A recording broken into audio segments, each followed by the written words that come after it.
Hey there, friends. Quick video that I want to put out concerning some issues in Florida, more specifically Ron DeSantis. As you guys know, Ron DeSantis has kind of been christened as the next president of the United States, if Donald Trump doesn't run, that is. And of course, any other vegetable could easily beat Joe Biden.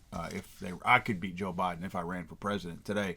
But nevertheless, Ron DeSantis is clearly a front runner in that right now. And Ron DeSantis wants to stay in the good graces of all conservatives and more specifically Second Amendment people. He said a lot of things that shows you that he vocally and verbally at least intends to support the Second Amendment. Actions are a different thing. You guys know how I feel about that.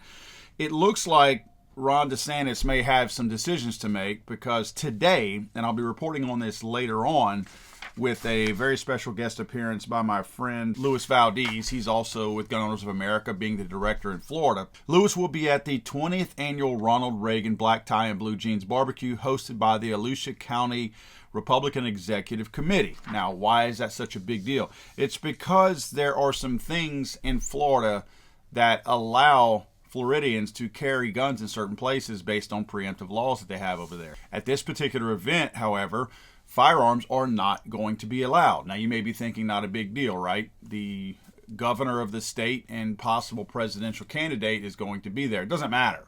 Laws are laws. You cannot pass additional laws that violate laws or additional rules that violate laws just because of who you are. I know that sounds a little alien because most people are so used to there being different sets of rules for different people depending on what their status is, but nevertheless, it's still not legal.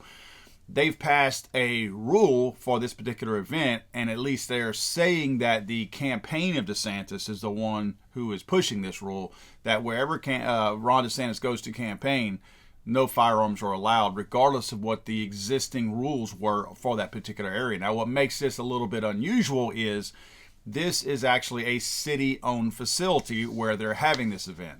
It'll be at the Legacy Park Multipurpose Center. Mr. Lee Williams, Florida Carry's communication director, contacted Ann Stone, the chairwoman of the Volusia County Republican Executive Committee and the event's organizer. She told Mr. Williams that the Florida Department of Law Enforcement gave her a specific list of instructions and that banning guns is one of the requirements.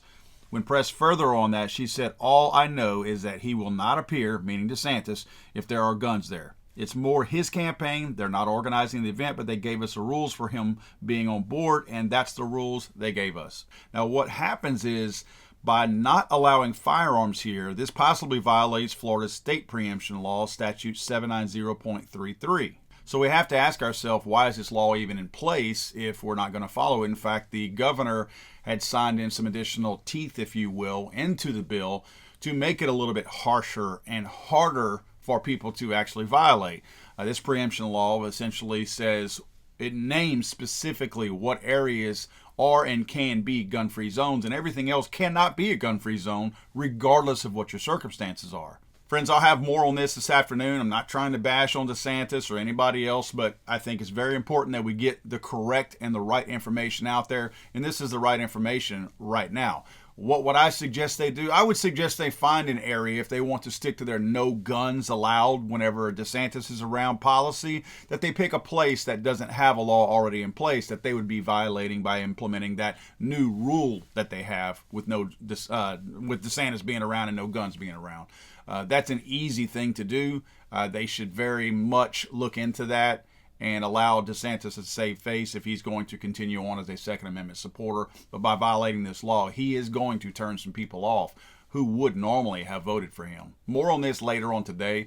Louis Valdez will be at this event, and I'll reach out to him later on today and get a little bit more information on that. More to come on this. This is actually starting to boil over a little bit in Florida. At first, you heard nothing about it, but if you look out there, you're going to see more and more people speaking about this. So it seems to be that it's coming to the front right now, and I'm not sure the DeSantis campaign wants that to happen. I'm sorry, I thought this was America.